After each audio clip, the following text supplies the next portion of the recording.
At dinner, my fiancé's friends demanded I prove my worth by paying their $800 tab. My fiancé agreed. I said, okay. Then I stood up, walked to the bar, paid for my single drink, and left. The panicked voicemail I got from her 20 minutes later when she realized I was actually gone. I, 33 male? Well, I guess I'm a guy who just learned a $14,500 lesson. And all it cost me in the end was $18. I was engaged to Amelia, 30. We've been together for 4 years, engaged for 2 months. It felt right. I work in logistics. My job is literally to make sure things get from A to B logically and efficiently. She's in event planning, which in hindsight should have been a red flag. Her entire life is about aesthetics and the vibe. Her friends. Oh man, her friends. Talia, 30, Becca, 29, and Chloe, 30. They're a monolith of bottomless mimosas, designer knockoff handbags, and vocal fry. I was never good enough. Not in the he's a bad person way, but in the his car is 3 years old way. I tolerated them because I loved Amelia. The engagement ring wasn't an heirloom. I bought it after months of research. A 2.2 carat, oval-cut, lab-grown diamond. Flawless. She picked it out, I paid. My credit card, my account, $14,500. She loved it. Or at least she loved showing it to people. Last Friday night, Amelia said, "Babe, the girls are so excited. They want to take us out for a proper engagement celebration. Their treat, of course. We're going to Aperture." Aperture, of course. It's one of those new, painfully trendy places where the menu is just a list of ingredients, and every cocktail has smoke or foam. I am a beer and a burger guy. But their treat? Fine. We get there at 8 p.m. The place is loud, dark. The girls are already there, 3 martinis deep. "Leo, there he is!" Talia shrieks, air kissing the space next to my head. Amelia immediately gets swept up, ordering the same pink drink they all have. The dinner is a performance. They're ordering everything. We have to try the tuna crudo. Oh my god, oysters. 2 dozen. 2 bottles of the Sancerre and a round of espresso martinis with the oysters. Don't look at me like that, Leo. It's a vibe.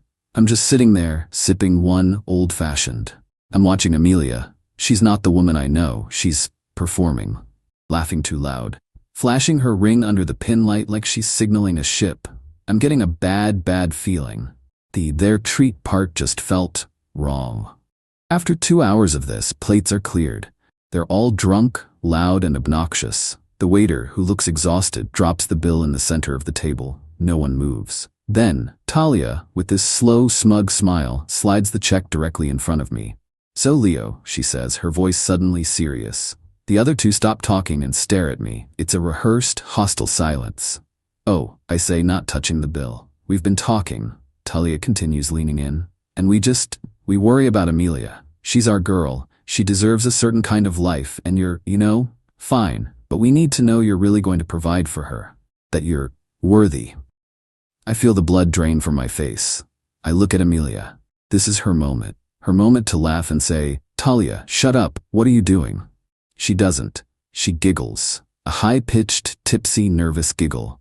"Leo, don't be so serious," she says, patting my arm. "They're just teasing. But, they're not wrong. It is kind of tradition for the man to, show his appreciation." I stare at her. "Show my appreciation? For what?" Becca chimes in. "For us. For letting you into her life. We think you should prove your worth and pick this up. Show us you can handle her." My brain, the logistics part, is calculating. This isn't a joke. This is a shakedown. This is a test. I look down at the leather folder. I open it. Total, $844.60. For 5 people. On a dinner they invited me to as their treat. I look up at Amelia. Her eyes are bright, expectant. She's smiling. She's with them. She wants to see what I'll do. I suddenly see the next 40 years. Every vacation, every holiday, every dinner being tested, having my worth evaluated by these 3 harpies, with my wife smiling and egging them on. I close the bill folder. "Okay," I say. Talia's smile widens. Amelia squeezes my arm. "Yay, I knew you'd." I stand up. They all look at me, confused. "I'll be right back," I say. I walk away from the table, not toward the restroom, toward the bar. The waiter who served us is there, inputting an order. I flag him down. "Hey man, I was at that table," I say, pointing. "Table 12. "Yes, sir?" "I just had one old-fashioned. Can I pay for that separately? I've got to head out. Emergency at work." The waiter, bless his heart, is a pro. He sees the chaos at that table, looks at me and just gets it. Absolutely, sir. That'll be $18. I hand him a $20 on my debit card to pay in cash from the register, but he waves it off. Don't worry, I'll just run the card, it's faster. He runs my card. $18. I add a $5 tip on the handheld. Thank you, I say. Have a good night, sir, he says with a look that says, run. I walk straight past their table. I don't look at them. I hear Amelia say, Leo, where are you going? I don't break stride. I push open the heavy glass door, walk out into the cool night air, get in my car and drive. My phone is silent for exactly 20 minutes. I'm almost home when it lights up. Amelia, I let it ring and ring. It stops, a notification pops up, new voicemail. I park in my spot, turn off the engine, and play it. It's not angry, it's not confused, it's pure high-octane panic. Leo, where did you go? The waiter just came back and said, he said you only paid for your drink. Leo, the bill is still here. It's $796. Leo, this isn't funny. My card just got declined. My card was declined. Talia's was too. She says she doesn't get paid till next week. Leo, this isn't funny. They're saying they'll call the police if we don't pay. Call me back. You can't just leave me here. You did this.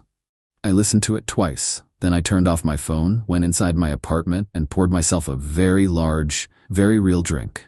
Update 1. It's been 48 hours. Wow. The entitlement is, it's a renewable resource. I'm not at home. I'm at my brother's place. The apartment is mine. My name is on the lease, my credit check, I pay 80% of the rent, and Amelia pays a token $500 contribution to me. It's my place. So here's the play-by-play after the voicemail. Friday night, 11 p.m., I went home. I was numb, but also weirdly clear-headed. The logistics part of my brain was fully engaged. This was a problem to be solved. I packed a duffel bag, work clothes for a week, toiletries, my laptop. I went to my desk, I found the file with all our important docs. I took the GIA certification papers and the receipt for the engagement ring. $14,500. Paid in full. By me. Then I left. Drove to my brother's. He was up. I just said, it's over with, Amelia. Can I crash? He nodded, got me a beer, and left me alone. Saturday. I turned my phone back on. It was a digital explosion. 30+ missed calls from Amelia, Talia, and Becca. A wall of texts. Amelia. I'm coming home now. You better be there. How could you abandon me?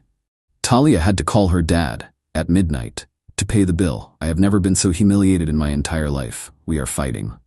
Talia, from a number I didn't have. You are a pathetic, broke little boy. You just proved you're not a real man. Amelia deserves so much better, and I'm going to make sure she gets it. Amelia, this is all your fault. You made me look like a fool in front of my friends. Leo, I'm at the apartment. Your car is gone. Where are you? Did you change the locks? I let her spiral for a bit. Then, around 9 a.m., I sent my first and only text. Amelia, I'm at my brother's. After your little test last night, it's clear we have fundamental differences in values. Your decision to side with your friends and attempt to humiliate me into paying an $800 bill was a deal breaker. We are done. The response was instant. Amelia, a deal breaker? Over a dinner bill? Leo, you are blowing this way out of proportion. I was drunk. They were joking. You are the one who embarrassed me. You made me look poor. I didn't reply. Then the real motive came out. Amelia, an hour later, fine, be mad, but I need to get into the apartment. My work laptop is there and I have a presentation on Monday, and I need money. My card still isn't working. You need to turn it back on. My car payment is due. I replied, the card you use is an authorized user card on my personal account. It was a card for my partner. You made it clear on Friday that you are no longer my partner. It is not being turned back on. The partnership is dissolved. Amelia, you can't do that. That's financial abuse. I'm calling the police. I have a right to my money. And she did it. She actually called the cops. Around 2 p.m., I get a call from a private number. It's a police officer. Sir, I'm here with a Miss Amelia. She's saying you've locked her out of her residence and cut off her access to money. I was calm.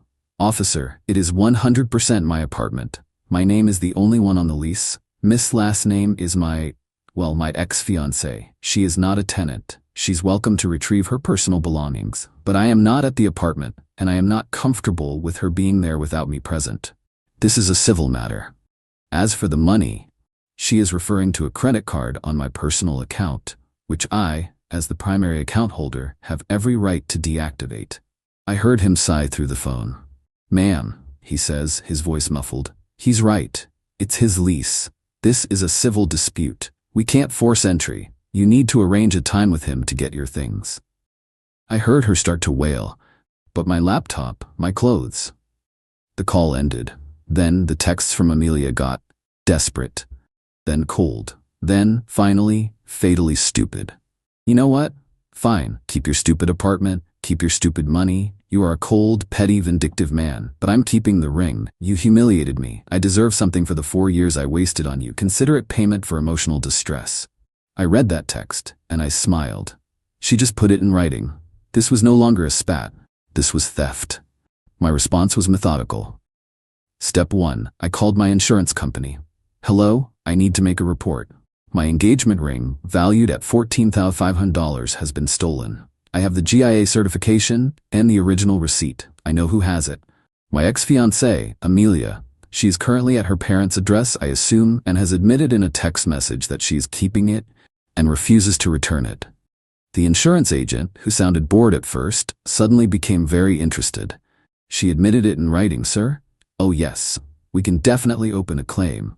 We will be investigating this. Our legal department takes this very seriously. Step 2. I sent a final text to Amelia.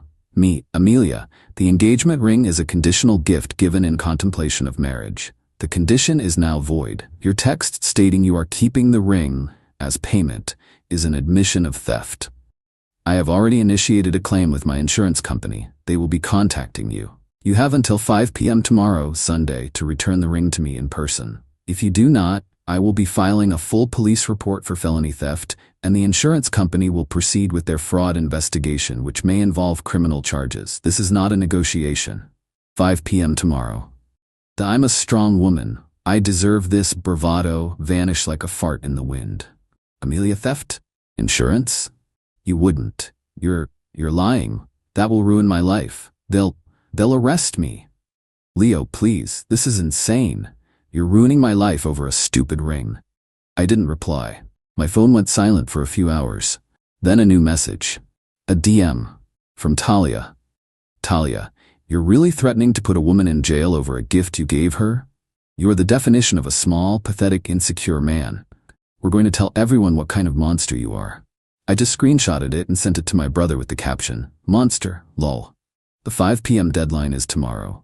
The ball is in her court. Final update, hey Reddit.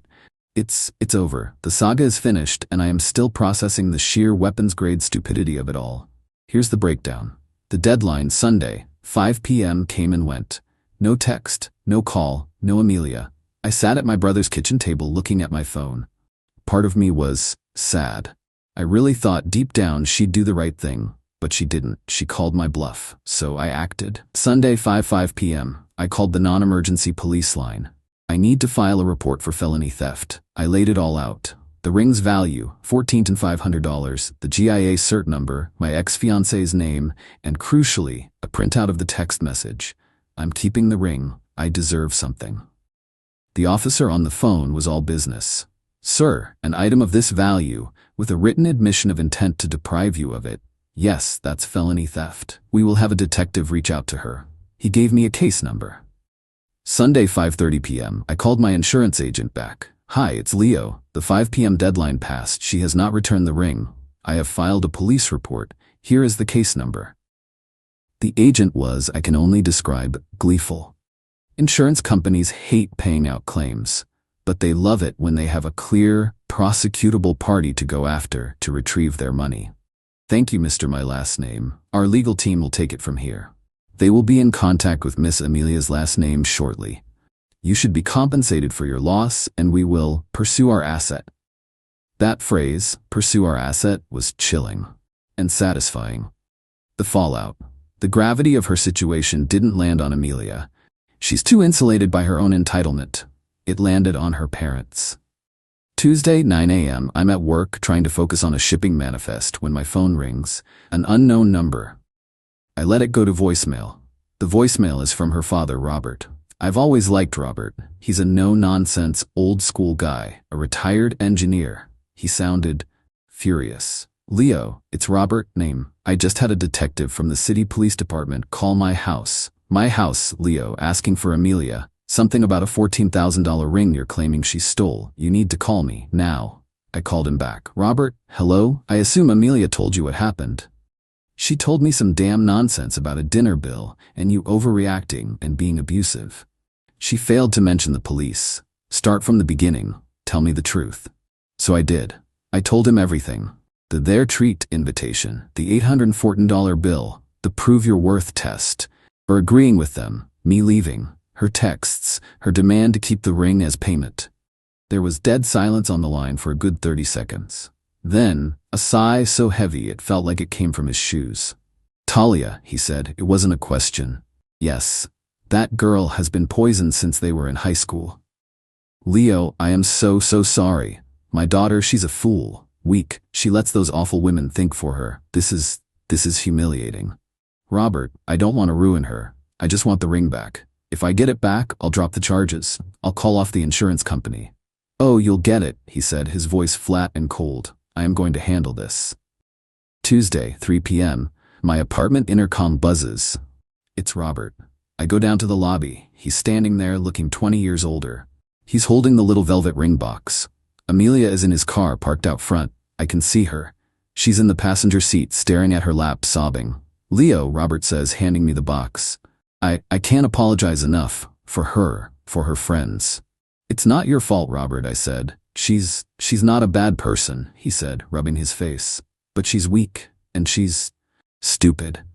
She pawned it, Leo. I recoiled. I physically took a step back. She what? She pawned it on Saturday. For $3,000, said she needed it to pay Talia's father back for the dinner because he was threatening Talia and to, I don't know, live on. My God. I had to go down to the pawn shop with the police report, he said, his voice shaking with anger. Show them the item was stolen property. It cost me $3,500 to get it back from them. She'll be paying me back until she's 40. He just looked at me. You're a good man, Leo. I love my daughter, but you dodged a bullet. He shook my head, turned and walked out. As he was getting in his car, Amelia bolted out of the passenger side. She ran up to me in the lobby, her face an absolute mess of streaked mascara and tears. Leo, please, it was a mistake. I was scared. I had no money. You drove me to it. I just looked at her, the woman I thought I was going to marry. You drove yourself there, Amelia. The moment you giggled and agreed with Talia, this was over. The pawn shop, that was just pathetic. So that's IT? She shrieked, and a neighbor peeked out of their door. 4 years? You're throwing our whole life away over money? No, I said, and I finally felt nothing, just tired. I'm throwing it away over character. You don't have any. Go home, Amelia.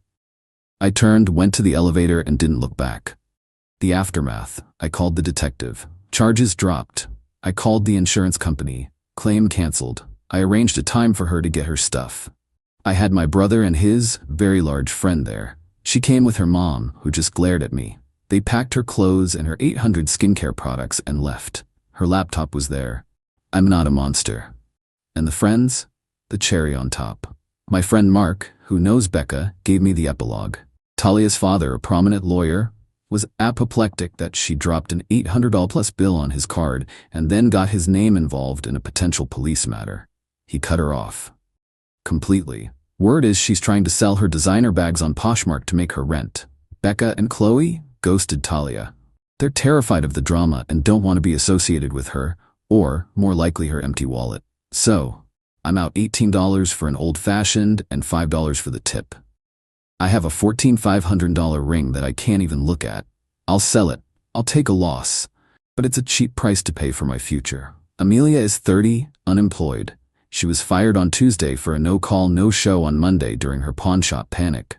$3,500 in debt to her very angry father, and has lost her fiancé, her ring, and her best friends. She wasn't a victim. She was a volunteer. They wanted to test my worth. Turns out, I was the only one in that room who had any.